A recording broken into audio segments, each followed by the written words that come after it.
On the brighter side of the news today is a heartwarming tale of a fearless young Muslim girl who went to an anti-Islam rally to pose for cheeky selfies with all the racist, bigoted protesters.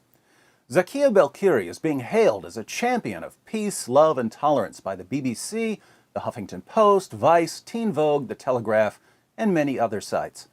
Mike News labeled Belkhiri its hero of the day. Christian Today boasts, an anti-Islam protest in Belgium has backfired after a Muslim girl posed in front of the group to take selfies. The BBC reports that Belkhiri took the selfies to show that things can be different and that we can live together, not next to each other, but with each other. The Telegraph posted a number of Belkhiri's tweets, including, "Never mind what I said, I'm proud of what I accomplished, share and care, peace and love. I don't want to brag and I don't want to spread hate. I just wanted to be cool and that succeeded. There will always be people who can't stand me or hate me, but why judge? I'm just a kid, nothing special. We are all human and one. I do not only respect Islam. All religions deserve respect. Jews, Muslims, Christians, we all believe in one God, don't we?" Teen Vogue concludes, "Zakia makes a remarkable point. Racism is often just ignorance. Once these protesters experienced and got to know her vibrant spirit, they immediately warmed up to her. We bet some of them even felt silly." There's just one problem with this feel-good story of the year. When the BBC and Huffington Post aren't looking, Zakia Belkhiri is a complete, utter, total racist. Her social media pages, which she removed as soon as people started taking screenshots, were filled with some of the most vile anti-Semitic rambling since Muhammad dictated the Quran. One of her deleted posts said that the reason Hitler let some Jews live was so that we would all understand why he killed so many Jews. The tweet reads, "Hitler didn't kill all the Jews, he left some, so we know why he was killing them." Now, I'm not really here to talk about Zakia's racist tweets. There's no shortage of Jew hatred in the Muslim world.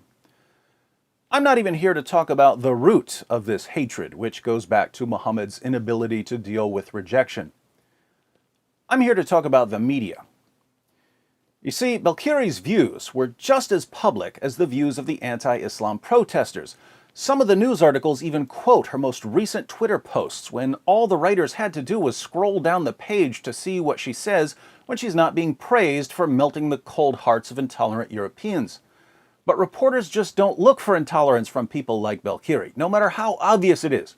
Instead, they condemn anti-Islam protesters and champion Belkhiri, even though Belkhiri's view should be far more disturbing. She's not complaining about an ideology, she's cheering for Hitler. So why do Western reporters spend their days looking for opportunities to expose any perceived intolerance among white Europeans or white Americans while they completely ignore intolerance among Muslims? Why do Western news organizations have completely different standards for white Europeans and Americans on the one hand and for anyone else on the other? Well, they have two sets of standards because they're racists. They have high expectations for white Europeans because they believe that white Europeans are civilized, responsible human beings who are capable of adhering to certain moral principles.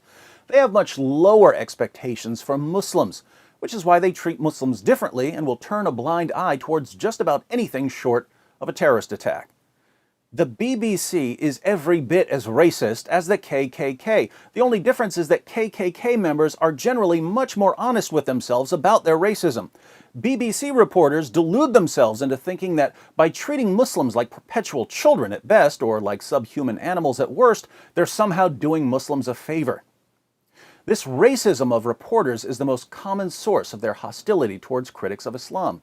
Now, just to be clear, there are people who criticize Islam and happen to be racists. There are people who are racist against Arabs or against Pakistanis.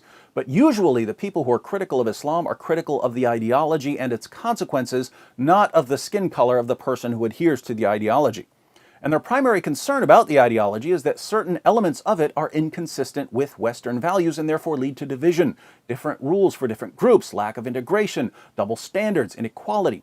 The media, swimming in an endless sea of contempt for non-white Europeans and Americans, can't comprehend the idea that everyone should be held to the same standard, so they lose their small racist minds when anyone insists that expectations shouldn't be lowered for Muslims. Ironically, the people who are most concerned about equality and who will protest ideas that lead to inequality are the ones who are condemned as racists and bigots.